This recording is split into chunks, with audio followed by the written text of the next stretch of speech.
back with more delicious TWR Season 3. This time round we're at Laguna Seca. Qualified P1. I was shocked by this, but not as shocked as I was to be in an absolute Alfa Romeo sandwich. I was honestly right in the middle as we touch Adge Nixon. And there's an absolute mess behind, in front. Honestly, it's like a night out in Amsterdam. It was, rubber everywhere. Anyway, as we go down the inside for a move on Adge Nixon, we may have touched him. We apologised. Let's have a look at the start again as we see the sandwich in action. See, you came to my stream for sandwiches. Here you go. Look at this. Absolutely beautiful. As, there's a whole load of stuff going on there as the two pink Porsches sent, well, one of them sends Sparky to Narnia. He's having a good time on the sandpit.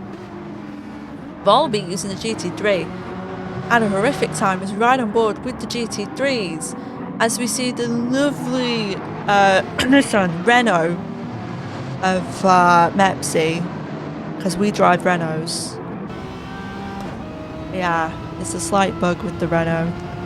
That means if they're in a lobby, one of them ends up not having the full amount of fuel added when they start or pit. I don't know if GT7 knows this, but we might. I mean, the Renaults had Nissan engines, so we just went to Nissan. But we're still in the Megane.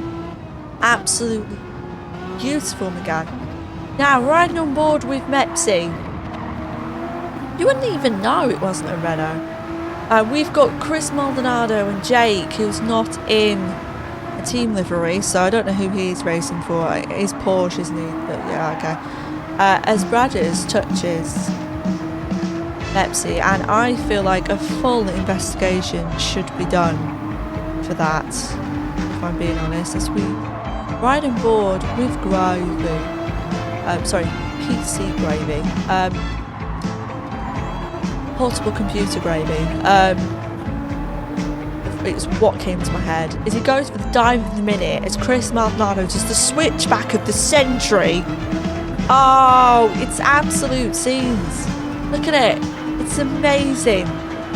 Bradders is going to try and catch up, but he's just too far back. As he touches him again.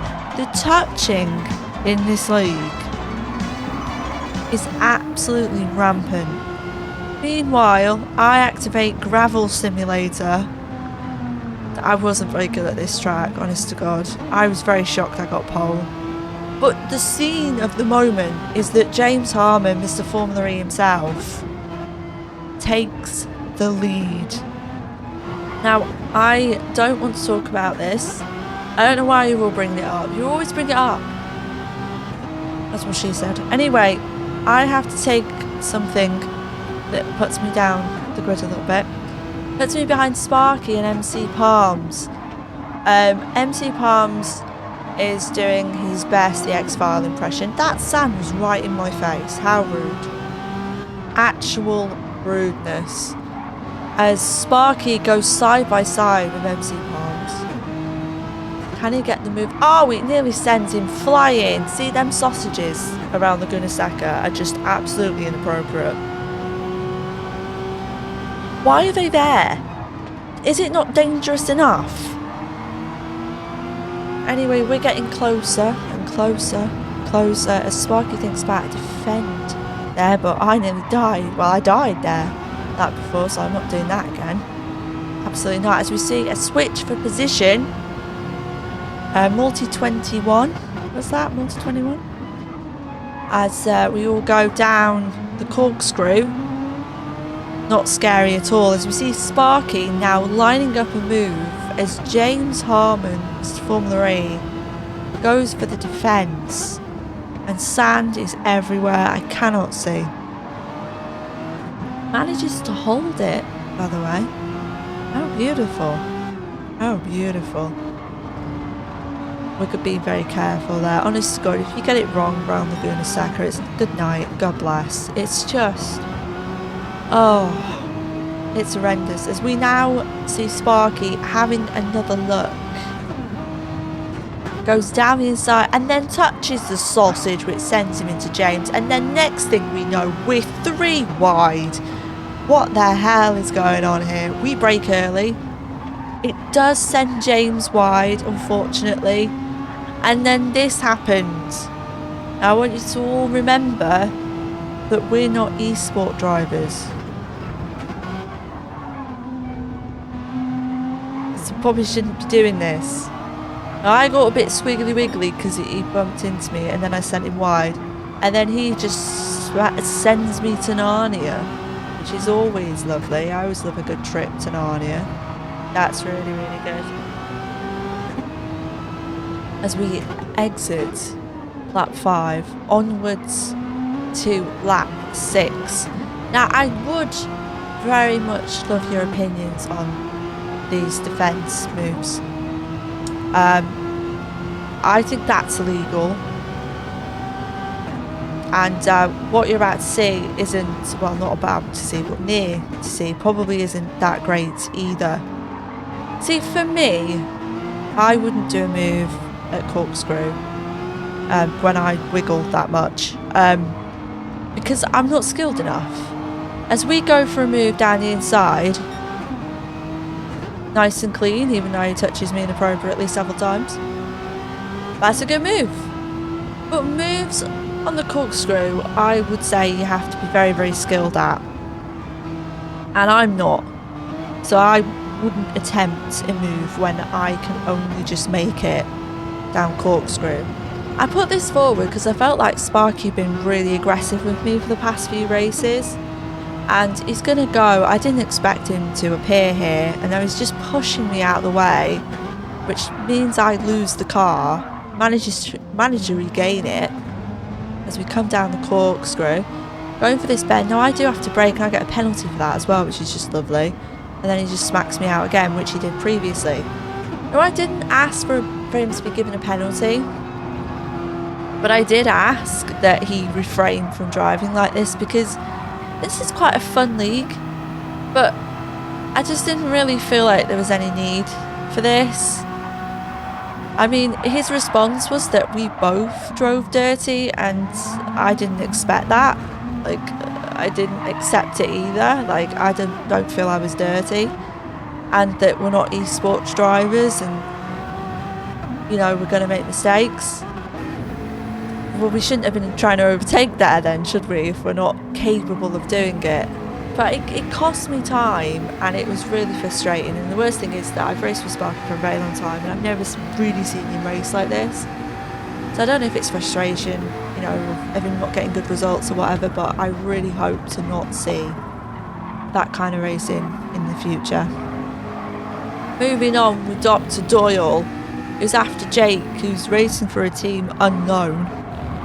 It's his livery. Anyway, Dr. Doyle is having a sniff, diagnosing him with being quicker, and he's going to have a peek around the outside and then touch him.